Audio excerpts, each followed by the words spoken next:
Hello friend. अभी एक notification आया हुआ है राज्यपाल सचिवालय झारखंड रांची की तरफ से। थोड़ा सा आप इसको नोटिस कर लीजिएगा, थोड़ा सा आप इसको देखना, ठीक है। कुछ वैकेंसीज अपडेट हुए हैं जो कि अगर आप इसमें अप्लीकेबल होंगे तो आप इसको फिल कर सकते हो। अब एक नौकरी पा सकते हो, ठीक है। तो इसको थोड़ा सा हम लोग डिटेल में इसको देखते हैं।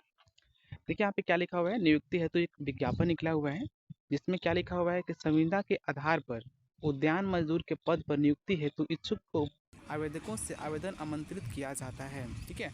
उद्यान मजदूर पोस्ट है एक, ठीक है। उसके लिए आपको एक पद का नियुक्ति उन लोग दे रहे हैं, ठीक है। तो जो भी इच्छुक होंगे इसको आवेदन कर सकते हो आप लोग। उक्त पद पर संविदा के आधार पर नियुक्त से संबंधित विस्तृत सूचना एवं शर्तें यथा पद पर नियुक्ति हेतु अर्हता एवं सेवा शर्त, संविदा पर नियुक्ति की शर्तें, चयन का मापदंड एवं प्रक्रिया, आवेदन की प्रक्रिया तथा आवेदन हेतु विहित प्रपत्र की प्रति राजभवन झारखंड रांची की वेबसाइट पर आपको मिल जाएगा, ठीक है। जितना भी और भी अगर आपको चीज़ देखना है, नियुक्ति का शर्त क्या है, चयन का मापदंड क्या है, ठीक है, प्रक्रिया इसका क्या है, क्या चीज़ है, आवेदन की प्रक्रिया क्या है, तो ये सारा चीज़ें आपको राजभवन झारखंड.nic.in पे आपको सारा चीज़ वहाँ पे अवेलेबल है। आप वहाँ पे जाके सारा चीज़ देख सकते हो, ठीक है। देखिए और क्या लिखा हुआ है यहाँ पे, आवेदन समर्पित करने की तिथि, इसकी जो आपको जमा करना होगा आवेदन, आपका इसका तारीख है, दिनांक लास्ट 4 अप्रैल 2025 तक आपको ये आवेदन कर देना होगा, ठीक है। नेक्स्ट देखिए यहाँ पे क्या है, देखिए यहाँ पे आप नियुक्ति है तो जो विज्ञापन निकला हुआ है इसमें क्या है, जो ये चीज़ें होगा ना ये ऑनलाइन नहीं होगा, ठीक है। यहाँ पर देखिए साफ साफ ये चीज़ लिखा हुआ है कि उक्त पद पर अर्हताधारी इच्छुक आवेदन राजभवन झारखंड रांची की वेबसाइट से आवेदन पत्र की प्रति डाउनलोड करें, उसे भरते हुए आवेदन करने की अंतिम तिथि से पूर्व राज्यपाल सचिवालय झारखंड रांची को ऑफलाइन माध्यम से समर्पित करेंगे। देखिए ये जो ये पोस्ट रहने वाला है ये आपका ऑफलाइन माध्यम से रहेगा।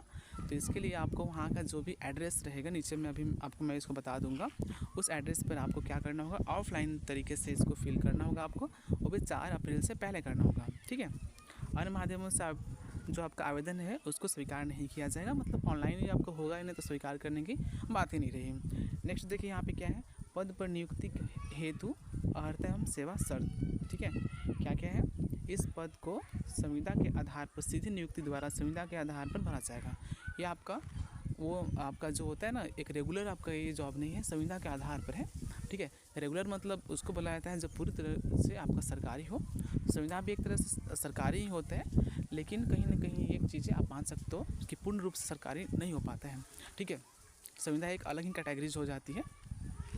देखिए नेक्स्ट देखिए आपका क्या चीज़ है, लेकिन आपका संविदा है बट ये भी आपका 60 साल के लिए, आपका 60 साल के लिए ही रहेगा, इसमें भी आपको कोई परेशानी करने की ऐसा कुछ है नहीं। बस यही चीज़ है कि इसका रूल रेगुलेशन थोड़ा अलग होता है और सैलरी कहीं ना कहीं जो आपका सरकारी में होता है उससे कहीं ना कहीं आपका इससे आधा रहता है इसमें, ठीक है। नेक्स्ट देखिए क्या है, उद्यान मजदूर के पद पर नियुक्ति हेतु एजुकेशनल क्वालिफिकेशन एंड एक्सपीरियंस निम्नवत होगा। यहाँ पर नीचे लिखा गया है आपका कि एजुकेशन क्वालिफिकेशन क्या चीज़ रहेगा और एक्सपीरियंस कितना मैटर करेगा आपका रहना ज़रूरी। तो देखिए यहाँ पे उद्यान मजदूर का वैकेंसीज है, पोस्ट सिर्फ 2 ही है। नेक्स्ट आपका कोटी यहाँ पे लिखा हुआ है, आप किस कैटेगरी से चाहिए, आप किसी कैटेगरी से हो, यहाँ पे रेगुलर के लिए है, सॉरी जनरल के लिए यहाँ पे, तो आप किसी भी कैटेगरी से अगर हो तो अगर जनरल कैटेगरी की कोई भी वैकेंसी आता है तो इसमें जनरल वाला भी लोग भर सकते हैं, ओबीसी वाले भर सकते हैं, ST SC वाले भी भर सकते हैं, कोई भी इस फॉर्म को फिल कर सकता है, ठीक है। वेतनमान इसका लेवल 1 का रहने वाला है। न्यूनतम जो है आपका 10वीं पास होना मस्ट रहता है इसमें। और दूसरा चीज़ यहाँ पे देखिए, राजभवन मुख्यमंत्री आवास एवं राज्य सरकार अंतर्गत अन्य महत्वपूर्ण कार्यालय में उद्यान संबंधी कार्यों का 5 वर्ष का कार्य अनुभव। देखिए आप कभी राजभवन आवास या मुख्यमंत्री आवास में या राज्य सरकार अंतर्गत कोई भी जो भी इम्पोर्टेंट इस तरीके का रिलेटेड कोई भी कार्यालय होगा, अगर उसमें आप अगर 5 साल का पहले से आप उसमें काम कर लिए हो, ठीक है, तो आपका फिर क्या होना चाहिए, एक्सपीरियंस अगर आपका है तो आप इस फॉर्म को फिल कर सकते हो। उद्यान का क्षेत्रफल 5 से 10 एकड़ होना चाहिए, ओके, इसको समझ लिया आप। यहाँ पे देखिए तीसरा चीज़ क्या वहाँ पे चयन उपरांत संबंधित कर्मी को मानदेय पारिश्रमिक का भुगतान वित्त विभाग झारखंड रांची द्वारा समय समय पर निर्गत संकल्प परिपत्र के आलोक में किया जाएगा। ओके, आयु की सीमा देखिए इसका आपका क्या चीज़ है, 18 वर्ष कम से कम होना चाहिए, 4 तारीख तक आपको भरना है, तो आप समझिए क्या हो। और देखिए यहाँ पे आयु श्रेणी जो है 35 साल से तक अगर आप हो, 35 साल से अगर ज़्यादा आप हो, ठीक है, और जनरल वाले तो नहीं भर सकते हो। ओबीसी के लिए देखिए यहाँ पे 37 साल के भी हो तो भी आप इसको फॉर्म भर सकते हो, उससे कम भी हो तो भी आप भर सकते हो। 18 साल बस आपको मिनिमम होना चाहिए, 18 से 37। वैसे ही महिला अगर है, ठीक है, तो उसका 38 साल है महिला, वो भी जनरल और ओबीसी के लिए। और आपका पुरुष महिला जो है ST SC के लिए उसका 40 साल यहाँ पे रखा गया है। देखिए इसका कुछ शर्तें हैं जो यहाँ पे मेंशन कर लिया गया है। संविदा के आधार पर नियुक्ति 1 वर्ष के लिए की जाएगी। देखिए नियुक्ति जो है ये पहले आपको 1 साल के लिए ही किया जाएगा, बट 1 वर्ष के पश्चात क्या होगा कि आपका जो कार्य रहेगा, ठीक है, अगर अच्छा रहेगा तो उसको आवश्यकता अनुसार उन लोग क्या करेंगे 1 वर्ष के लिए और 1 वर्ष के लिए विस्तारित की जा सकेगी। मतलब आप इसमें हटोगे नहीं, 1 साल के लिए रहेगा आपका, फिर उसके बाद आपको एक्सटेंड कर दिया जाएगा। फिर नेक्स्ट क्या है आपका उपयुक्त पद पर कार्यरत कर्मी का कार्य, अगर आपका कार्य अच्छा नहीं रहेगा तो आपको क्या कर दिया जाएगा, आपका अनुबंध उसी समय समाप्त कर दिया जाएगा। नेक्स्ट आपका क्या है यहाँ पे जो सचिवालय जो है राज्यपाल सचिवालय आवश्यकता अनुसार विज्ञापन जो है ना इसमें अपना वो संशोधन कर सकता है कभी भी, ठीक। संविदा पर नियुक्ति कर्मी को कैलेंडर वर्ष के लिए राजकर्मियों के अनुसार आकस्मिक अवकाश दे होगा। जो उन लोग के लिए मिलता है राजकर्मियों के लिए वो भी आपका ही, वो आपका CL के लिए जो भी उन लोग का रूल रेगुलेशन रहेगा वो सेम आपका रहने वाला है, ठीक है। और क्या है चयन का मापदंड एवं प्रक्रिया, वैसे अभ्यर्थी ही आवेदन के पात्र होंगे जो कंडिका 2 में उल्लिखित योग्यता धारित करते हों।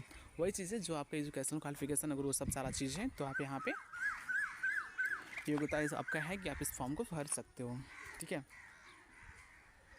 और देखिए इसमें क्या है आपका चयन समिति द्वारा शॉर्टलिस्ट अभ्यर्थियों का साक्षात्कार लिया जाएगा, आपका इंटरव्यू भी होगा, ठीक है। सबसे पहले क्या होगा आपका आवेदन आप कर दोगे 4 तारीख तक, ठीक है, 4 अप्रैल तक आपका आवेदन लास्ट तारीख है, अब इसे स्टार्ट है तो आप इसको कर सकते हो। प्राप्त आवेदनों के जितने भी वहाँ पर रहेगा ना स्क्रूटनी कार्यालय द्वारा की जाएगी, जिसके उपरांत साक्षात्कार हेतु अभ्यर्थियों को शॉर्टलिस्ट किया जाएगा।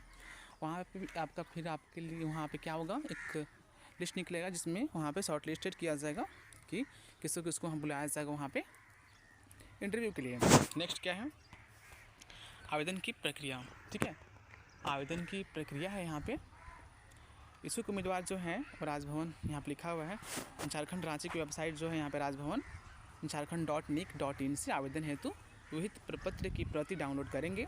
आवेदक विहित प्रपत्र को भरकर आवेदन करने की अंतिम तिथि से पूर्व राज्यपाल सचिवालय चतुर्थ सूचना भवन रांची को समर्पित कर देंगे। आवेदक विहित प्रपत्र को स्वयं भी भर सकते हैं, ठीक है। और क्या है आवेदन प्रपत्र के साथ मैट्रिकुलेशन प्रमाण पत्र, ठीक है। आपका मैट्रिक का जो सर्टिफिकेट आपका रहेगा, शैक्षणिक योग्यता रहेगा, अन्य योग्यता जो अगर कुछ भी अगर आप और कुछ किए हो, जैसे अगर आप 10th के बाद 12th है, इसके बाद BTech है, तो सारा चीज़ आप उसमें अपना लगा सकते हो, ओके।